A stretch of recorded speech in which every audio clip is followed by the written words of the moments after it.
بھی ہیں ان کو چھوڑ کر ہم ان کمزور باتوں کی طرف کیوں جائیں؟ جن کو ذرا ایک چٹکی سے جس میں جو ہے بال آ جائے ان ذرائع ان واسطوں کو ہم کیوں سہارا بنائیں؟ ان کے جہاں تک ان کی رفعت شان کا تعلق ہے، ان کے مقام کی بلندی کا تعلق ہے، اس کے لیے بے شمار مضبوط دلائل موجود ہیں۔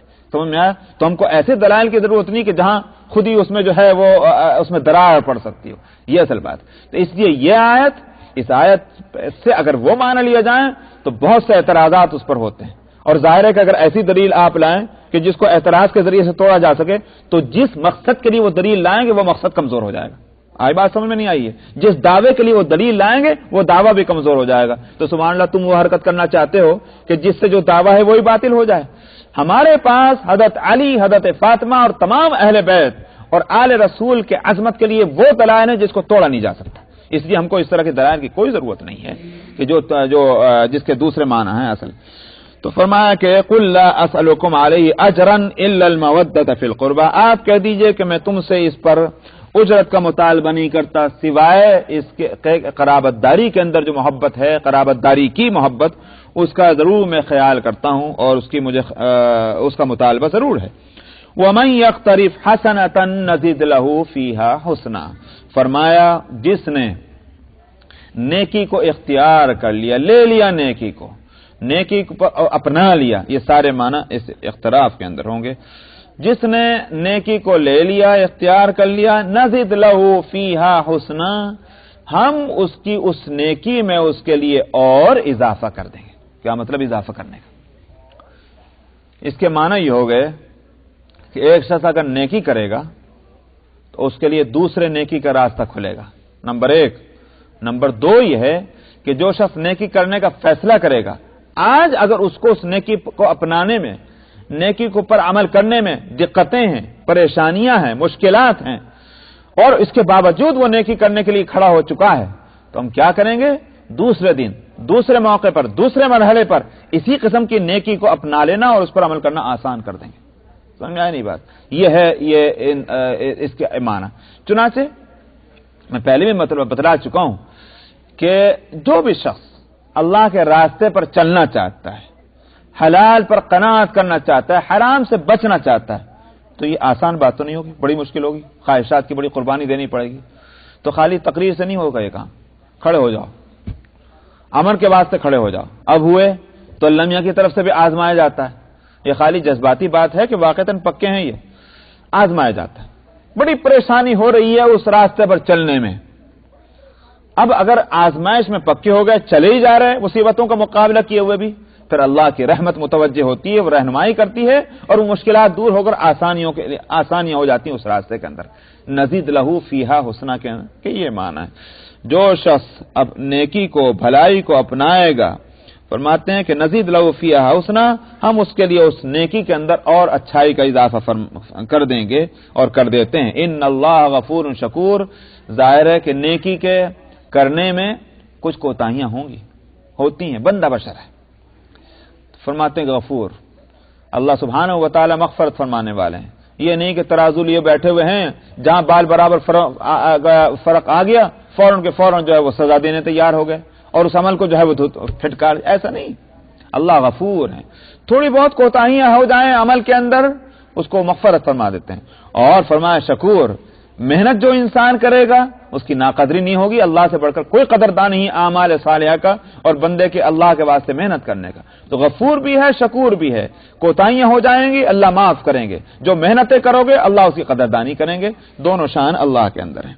ام یقولون افترى علی اللہ کذبا، فرماتے ہیں کہ یہ لوگ کیا یوں کہتے ہیں کہ اس رسول نے صلی اللہ علیہ وسلم اللہ پر جھوٹ تہمت باندھی ہے، کہیں کی، یعنی یہ بات کہہ کر کہ یہ جو میں پیش کر رہا ہوں یہ اللہ کی طرف سے اللہ کا کلام مجھ تک آیا ہے، یہ اللہ کا حکم ہے جو میں تم کو دے رہا ہوں، آتے ہیں تو یہ کیا یوں کہتے ہیں کہ جھوٹ ہے یہ بات۔ ام یقولون افترى علی اللہ کذبا فإن یشاء اللہ یختم علی قلبک ویمحو اللہ الباطل، فرماتے ہیں کہ اگر اللہ چاہتے تو اللہ آپ کے دل پر اے پیغمبر مہر کر دیتے، مگر ایسا نہیں ہوا۔ کیا مطلب اس مضمون کا؟